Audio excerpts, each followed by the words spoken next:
நேயர்களே வணக்கம். நான் லோகநாதன். இன்று நம்மோடு சிறப்பு விருந்தினராக கலந்து கொள்ள இருப்பவர் மூத்த செய்தியாளர் தாமோதரன் பிரகாஷ் அண்ணன் நம்மோடு இருக்கிறார். அண்ணே வணக்கம். வணக்கம் திரு லோகநாதன் அவர்களே. இந்தியா முழுவதும் பேசக்கூடிய ஒரு மிகப்பெரிய செய்தி அப்படின்னா, இந்தியா மட்டும் இல்லை, உலக அளவில் தர்மசாலாவில் மர்ம மரணங்கள். 400 பெண்களுக்கு மேல் கற்பழித்து எரித்து புதைக்கப்பட்டிருக்கிறார்கள். ஒன்று, 1000க்கும் மேற்பட்ட அநாத பிணங்கள் அங்கே புதைக்கப்பட்டிருக்கிறதாகவும் மிகப்பெரிய ஒரு செய்தி இன்டர்நேஷ்னல் லெவலில் போயிட்டுருக்கு.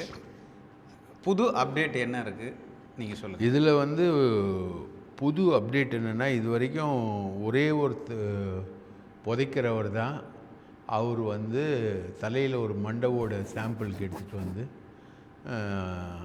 இது வரைக்கும் ஒரு 400 பிணங்கள் இருக்குதுன்னு அவர் சொல்லியிருக்கார். அது ஒரு சாட்சியாக வச்சு அவரை ஸ்பெஷல் இன்வெஸ்டிகேஷன் டீம் ஃபார்ம் பண்ணி அதுக்கப்புறம் இப்போ அவரை 2 நாளாக விசாரிச்சுக்கிட்டு இருக்காங்க.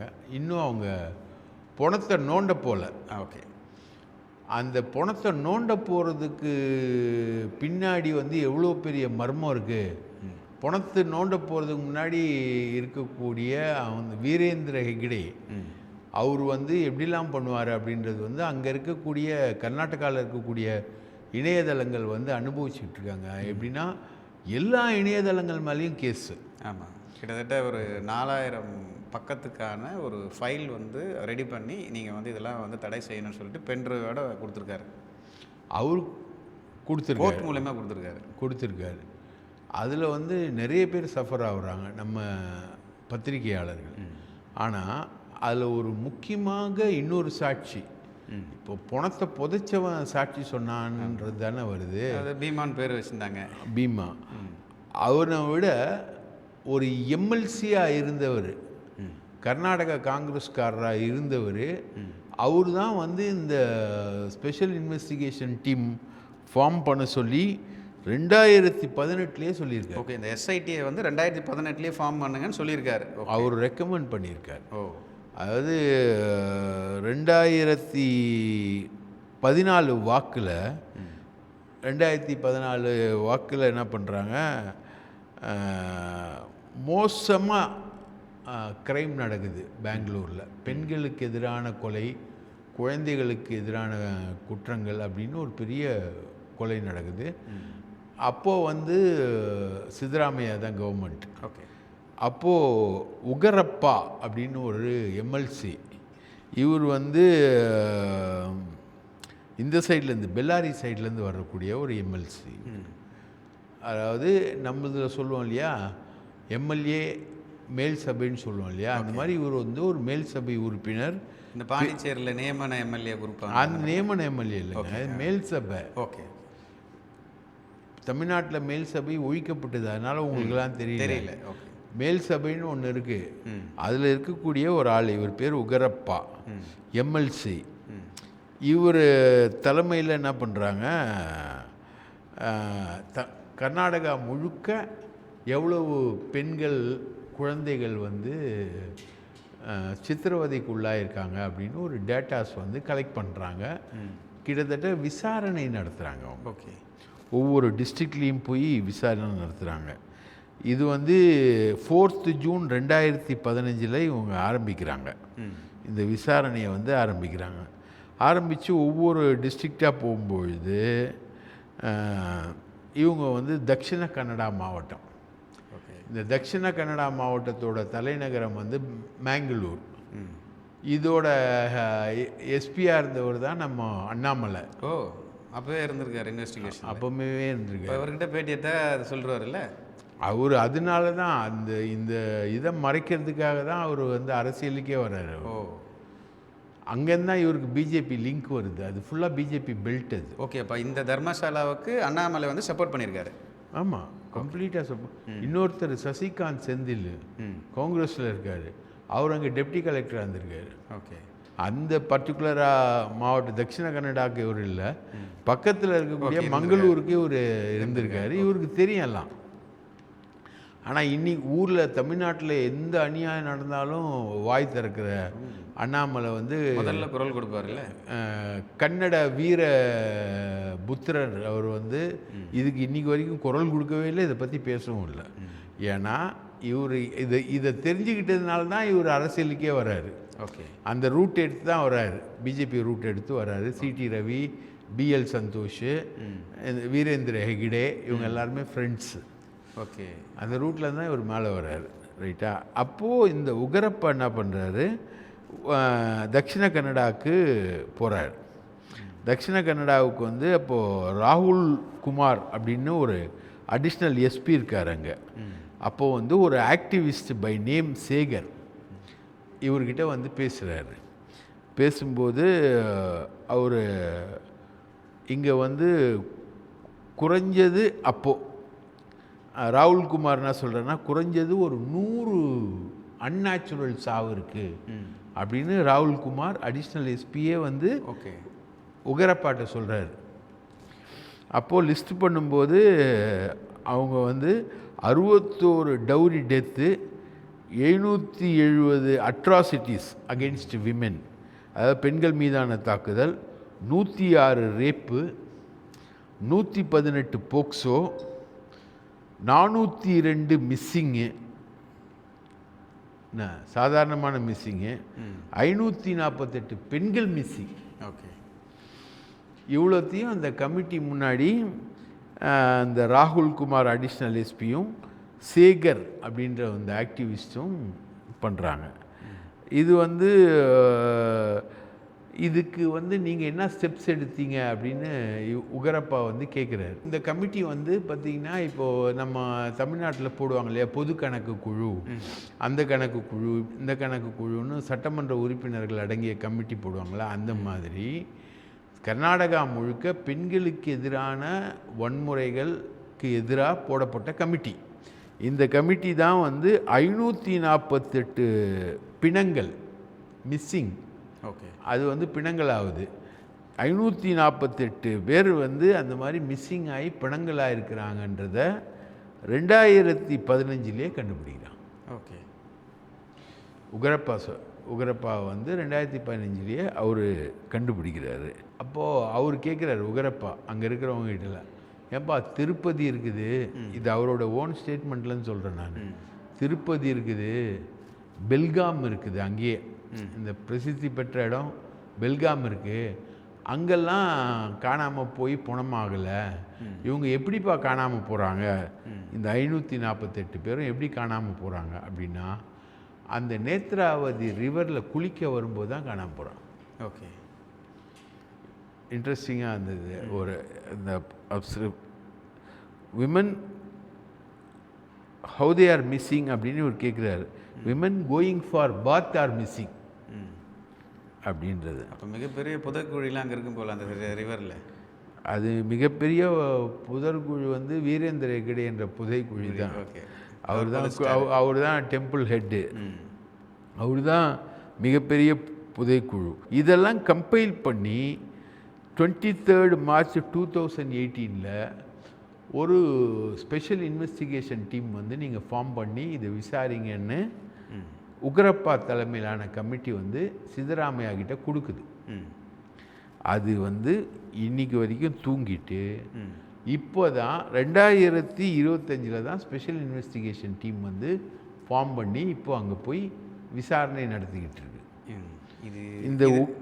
இது வந்து குறிப்பாக அந்த இப்போ விசாரணைக்கு அந்த பீமா தான் மெயின் காரணமாக இருக்கார். உகரப்பா தான் மெயின் காரணம். உகரப்பா, ஓகே, உகரப்பா தான் வந்து மெயின் காரணம். இப்போ நடக்கிற விசாரணைக்கும் அவர் ரெக்கமெண்ட் பண்ணது வந்து 23 மார்ச் 2018 ரெக்கமெண்ட் பண்ணுறாரு. இப்போது 2025 அந்த விசாரணைக்கு ஸ்பெஷல் இன்வெஸ்டிகேஷன் போட்டிருக்காங்க. இந்த ஸ்பெஷல் இன்வெஸ்டிகேஷன் டீமோட ஹெட்டு வந்து சீஃப் செக்ரட்டரி ஆஃப் கர்நாடகா. ஓ, ரொம்ப சீரியஸான கிரைம். 7 வருஷமாக என்ன பண்ணாங்கன்றத கேள்வி. 7 வருஷமாக ஒன்றுமே பண்ணல, தூக்கி போட்டாங்க. இப்போது எல்லா கவர்மெண்ட்டுக்கும் இந்த ஹெக்டேன்றவர் வந்து ஃபண்டிங் பண்ணுறாரு. ஸோ அதனால் இவர் மேலே கை வைக்கிறதுக்கு யாரும் பயப்படுறாங்க. இந்த பங்கலக்கண்டின்ற அந்த போலீஸ் ஸ்டேஷனில் வந்து இதுவரைக்கும் ஒரு வழக்கு கூட பதிவு செய்யலை அப்படின்றது தான் மிகப்பெரிய ஒரு இல்லை மர்மம். இல்லை ஃபைல் ஆகிருக்கு. அதில் தானே 548 மிஸ்ஸிங் கொடுக்கறது யார்? போலீஸ் தான் கொடுக்குது. போலீஸோட ரெக்கார்டில் இருக்கக்கூட 548 மிஸ்ஸிங், ரைட்டுங்களா? 402 மிஸ்ஸிங் இன்னொரு டைப். அது 118 போக்சோ, 106 ரேப்பு. 1 இயரில் 106 ரேப்பு. ஆனால் இது வரைக்கும் யாரும் கண்டுபிடிக்கல, அது யார் பண்ணாங்கன்னு கண்டுபிடிக்கல. இதில் வந்து இது வந்து டோட்டலாக வந்து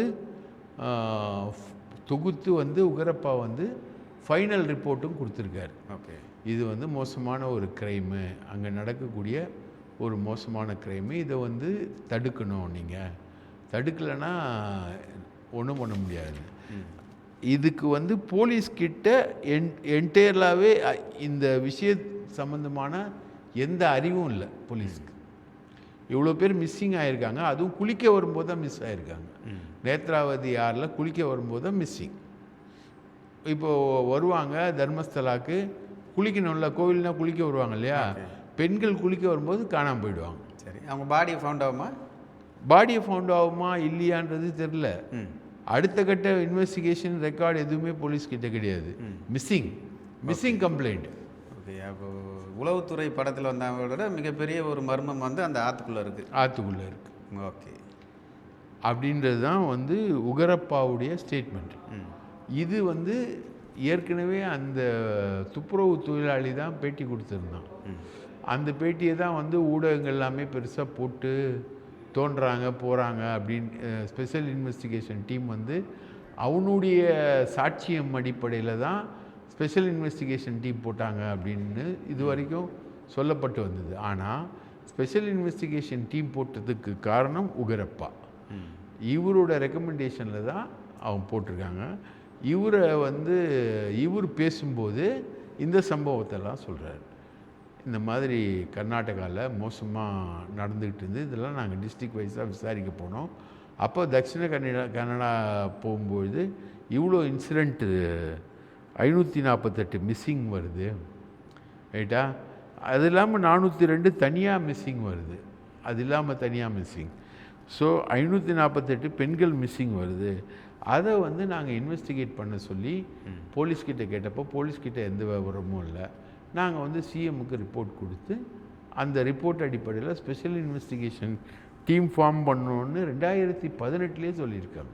82 வந்து இந்த விஷயம் சட்டமன்றத்தில் பேசப்பட்டும் இது பெரிதாக வந்து விசாரணை செய்யப்படலைன்றது வந்து ஆர்டிஐ மூலமாக கர்நாடகாவில் இருக்கக்கூடிய 82 ரிப்போர்ட்டர்ஸ் கொடுத்துருக்காங்க. 82 ஒரு கம்யூனிஸ்ட் உறுப்பினர் வந்து போட்டி போடுறாரு பஞ்சாயத்து தேர்தலில். அவரை போட்டி போடக்கூடாதுன்னு சொல்கிறாங்க. யார் சொல்கிறா? ஹெக்டே சொல்கிறாரு. அவர் வந்து மீறி போட்டி போடுறாரு. அவங்க பொண்ணு பேர் பத்மதா வந்து கொல்லப்படுறாங்க. அதுக்கப்புறம் சௌஜன்யான்னு ஒரு பொண்ணு கொல்லப்படுது. அதுக்கப்புறம் ஹேமலதான்னு ஒரு பொண்ணு கொல்லப்படுது. இதெல்லாம் வந்து பழைய கதை.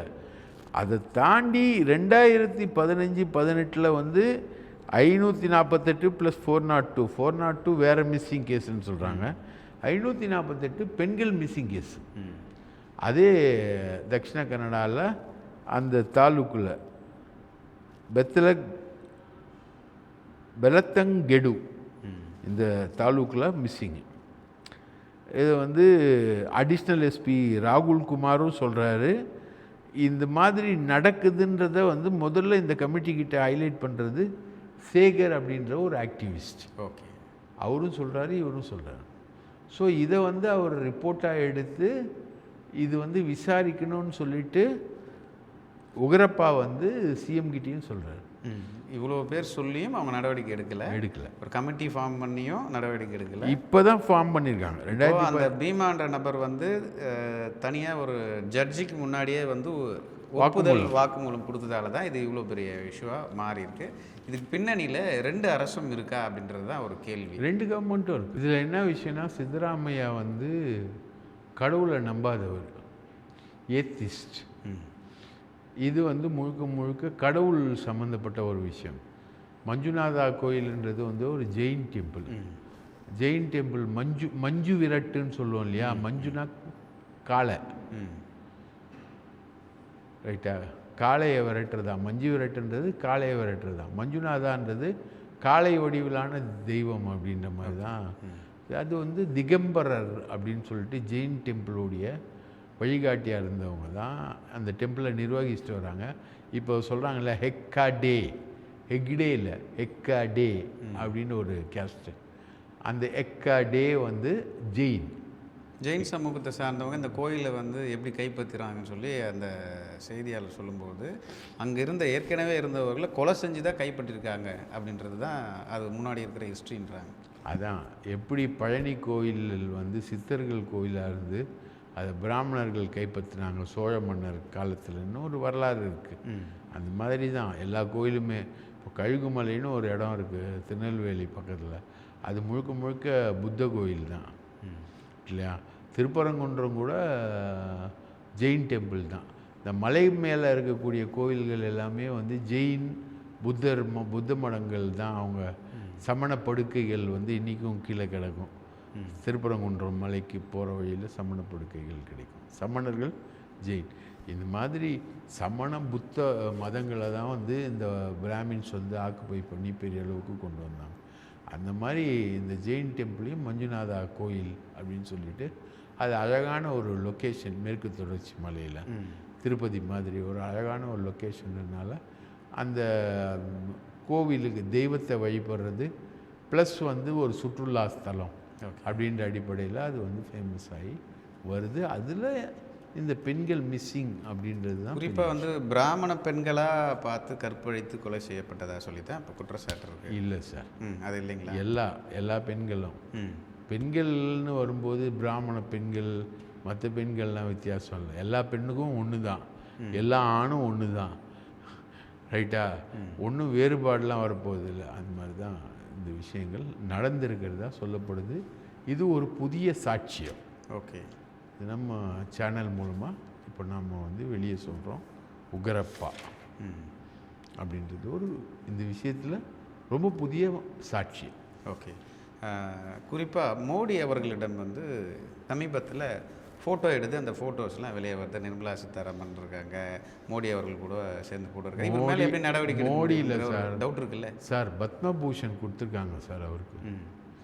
கன்னட ரத்னான்னு ஒரு விருது கொடுத்துருக்காங்க ஆன்மீக சேவைக்கு. அவர் எம்பி ஆனதே இளையராஜா எம்பி ஆனார் இல்லையா? இசை சேவைக்காக இளையராஜா எம்பி ஆனார் இல்லையா? அவரோட சேர்ந்து ஆன்மீக சேவைக்காக தான் அவர் எம்பி ஆகுறாரு ஹெக்டே. அது மாதிரி அவங்க பிஜேபியோட ரொம்ப க்ளோஸ். அவங்க பிஜேபி ரொம்ப இன்றைக்கும் பிஜேபியில் சிடி ரவி, பிஎல் சந்தோஷ் எல்லாருமே வந்து அந்த மட்டோட ப்ராப்பர்ட்டி லிஸ்ட்டு மட்டும் 4 லட்சம் கோடி. அந்த காலேஜு இவங்க வச்சுருக்கக்கூடிய காலேஜு பெண்கள் எல்லாமே அந்த படிக்கக்கூடிய குழந்தைகள் நிறைய மிஸ்ஸிங்கு அதெல்லாம் தான் வருது. மிஸ்ஸிங் ஆனதே லிஸ்ட்டு இவங்க சொல்கிறாங்களே 548 மிஸ்ஸிங் 2015.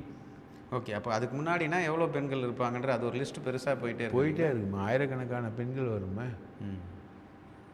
கிட்டத்தட்ட 4000 பெண்களுக்கு மேலே சொல்கிறாங்க மிஸ்ஸிங். அண்டு உகரப்பா சொல்கிறதே 548 மிஸ்ஸிங். அப்போனா எவ்வளோ இருக்கும்? தோன்றதுக்கு என்னென்ன வரும்? தோண்ட என்ன வரும்? இப்போ இவ்வளோ பெண்களை எப்படி புதைச்சாங்கன்றது இன்னொரு மிகப்பெரிய கேள்வி. இதை எப்படி வெளியே தெரியாமல் பாதுகாத்தாங்க இவ்வளோ ஆண்டு காலம்? குறிப்பாக வந்து கிட்டத்தட்ட 40 ஆண்டு காலம் வந்து செய்யக்கூடிய கொலைகளை வந்து அது பாதுகாப்பு பண்ணி வச்சுருக்காங்கன்னா அது எவ்வளோ பெரிய ஒரு க்ரைம் கிரைட்டீரியன்ஸ் கூட சொல்லலாம். க்ரைம் ஹிஸ்ட்ரியாக வருது. அது ஒன்றும் இல்லை. அதாவது டெய்லியும் ஒரு பொண்ணுன்னு வச்சுக்கோங்களேன், ஒரு வருஷம் 365 ஆகிடும். ரைட்டா? இந்த லிஸ்ட்டு 548 ஒரு 1.5 வருஷம் 2 வருஷம் லிஸ்ட் தான் இருக்கலாம். அது மாதிரி புதைக்கிறது தான், டிஸ்போசல் தான். அங்கே வந்து கவர்மெண்ட்டே கிடையாது. இன்றைக்கும் இந்தியாவில் பல இடங்களில் கவர்மெண்ட் கிடையாது. போலீஸும் போக முடியாது, மிலிட்ரியும் போட முடியாது. தண்டகாரண்ய காடுகள்னு இருக்குது, நக்சல்கள் அதிகமாக இருக்கக்கூடிய காடு. அங்கே வந்து நீ உள்ளே போக முடியாது, சட்டமே கிடையாது. அங்கே முழுக்க முழுக்க கஞ்சா வளர்க்கப்படுது. ஆந்திராவிலேருந்து தான் கிலோ கணக்கில் கஞ்சா வெளியில் வரும் தமிழ்நாட்டுக்கெலாம். எப்படி வருதுன்னா அந்த காடுகளில் வளர்க்கப்படுற கஞ்சாக்கள் தான். ரைட்டுங்களா? அதே மாதிரி மணிப்பூர் அந்த மாதிரி ஏரியாக்களில் ஓபியம் அதில் தான் கொக்கைன்னு மற்ற சிந்தட்டிக் ட்ரக்லாம் வருது. அதெல்லாம் அங்கே தான் விளையுது.